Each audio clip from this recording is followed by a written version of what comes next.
Hi, I'm Scott Leadingham. Thanks for joining us here in the unique Northwest. The presidential primary season is upon us, and it's a lot different this time around for Washington voters. Melissa Santos is well versed in all of it. She's a political reporter for Cascade Public Media and Crosscut. Thanks for joining us today, Melissa. Thank you for having me. So, Melissa, let's start things off. For those who are unfamiliar, just briefly explain how is it different this time in Washington State? Well, there's two big things. One, our primary is much, much earlier than it used to be. So when we used to have a presidential primary in May, we're now having it in March, early March. So it's more than 2 months earlier, which makes a huge difference in terms of how many delegates are allocated and who's even left in the race. The other thing is the Democrats are actually using the primary this year. So that means that, it actually matters in this huge Democratic pool of candidates we have in terms of choosing who will be the Democratic nominee in the end. Right, and this is all essentially a way to make Washington more competitive, right, or relevant in the primary process. Is that what both the Washington State Legislature and the parties wanted in moving it up earlier this year? Yeah, because in 2016, when the primary rolled around on May 24th, even Democrats weren't even using it. But, Hillary Clinton, even if they had used it to actually matter and help choose the nominee, she had a ton more delegates than Bernie Sanders at that point. And also, Donald Trump was the only Republican candidate left in the race by May 24th. So there wasn't really a lot of opportunity for Washington voters to influence who the nominees would be for each party. This time, having it March 10th, you can see on the Democratic side, there's still a ton of candidates left. I keep losing count, but you have many in the race. So theoretically, what the results are matter, and what voters in Washington think matters this time around. Melissa, I've heard it said before that presidential primaries are essentially a gift from the parties to their members or their voters generally. Like, we're allowing you to be a part of the process, even though we don't really have to as a political party. Is that an appropriate way to think about it this year?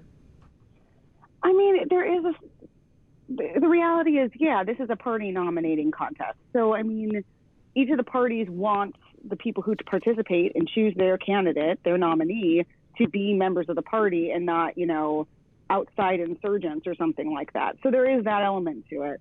The other thing, we think about how the process used to occur. It was more sort of, theoretically sort of back rooms anyway, with this process. So, they're letting us in a way. You could think of it that way, but I do think that having it administered by the government as opposed to just the parties themselves does allow more people to participate. Right, and as far as Washington State and the county election systems are concerned, they're really just essentially helping the parties facilitate their own nominating processes, right? And in that way, this is right. So in that way, it's quite different than the elections that we see for primaries in August that we'll vote on for governor or state house races, where anyone can vote for any candidate regardless of party, and the top two, regardless of what party they're with, go to the November election. So this is quite different.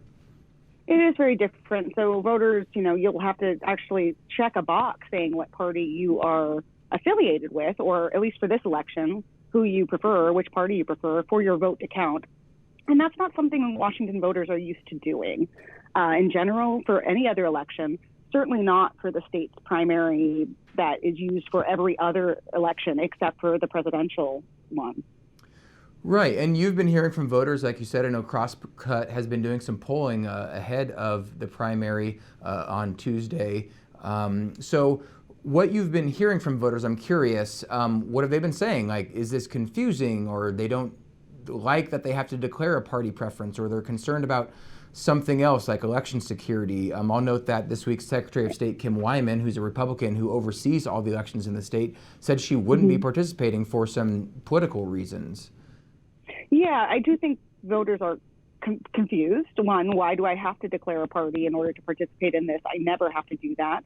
And so that's something I hear a lot. And also, some people just don't like having to do that because I think voters in Washington historically consider themselves to be pretty independent. And having to check a box to say I prefer one party or the other doesn't sit well with people sometimes. The other thing, though, I also have heard concerns from some, what's to stop Republicans from voting in the Democratic primary for some, for a Democrat they think is more likely to be easily beaten by President Trump. So there's also concern on both sides a little bit about this whole the way this party affiliation thing works and the way the primaries work. It's, I get a lot of feedback on it, but mostly people do not like the party declaration is what I'm hearing. Well, and one thing I've heard from people is that, yes, this is different, but also Washington's election system just seems to change a lot. In 2016, there was, of course, a caucus and a presidential primary that was essentially meaningless for the Democrats, and the top two primary change happened a few years ago for other statewide contests, and now this change. Can voters expect this presidential nominating process to be the same in 2024, or is there talk to maybe change it again the next time around? I think we're a little early to know if that talk will happen, because one reason we're changing it this year is because 2016, in the perspective of a lot of Democrats, didn't go so well. Those caucuses, which is the process that Democrats used to use to choose, to allocate delegates to the Democratic National Convention, that's how they choose a nominee. That's how all of the votes actually count for the race. They were kind of chaotic, really long. People were at some of the caucuses for hours and hours, which is hard for people to do, right? So there was concern that kept people out, that kept people from participating, to have the caucuses be that mechanism that we use to choose a nominee, at least the Democrats used. So that's one reason it changed this year. I don't see moving back to caucuses immediately that quickly, partly because nationally there's been a push by the Democratic Party to say whichever method gets more people to vote and participate is the one we want. And traditionally that's primaries. And in Washington state, certainly that's the case. 800,000 people voted on the Democratic side in that primary you mentioned that was meaningless. That meant nothing in 2016. And only 250,000, 230,000 maybe participated in the caucuses that mattered that year. So you're getting more participation even when it didn't matter. So we'll see, probably even more this year when it does. So Idaho is holding its primary the same day, March 10th, but Idaho voters still go to the polls, unlike in Washington, which is all vote by mail. California, March 3rd. Oregon's primary is in May, later in May. Is there talk of having a kind of Super Tuesday, if you will, for the Northwest or for Western states, just to make it more regional? There was a lot of interest in that when the legislature voted to move the primary date to March. That was a topic of discussion. And so in that actual legislation, there's still an option for the Secretary of State or the parties themselves to request a different date if they do so far enough in advance. And then there's like a committee that meets and can agree, a bipartisan committee that can agree on a different date. And so if there was the opportunity to match up with other states, that might be something the parties are interested in doing, or that the Secretary of State is interested in doing in the future. And it's not outside the realm of possibility to have more states voting on the same day as us in the future. Well, it's a fascinating topic. We thank you for joining us today to talk about it. Thank you, Melissa. Thank you, Scott.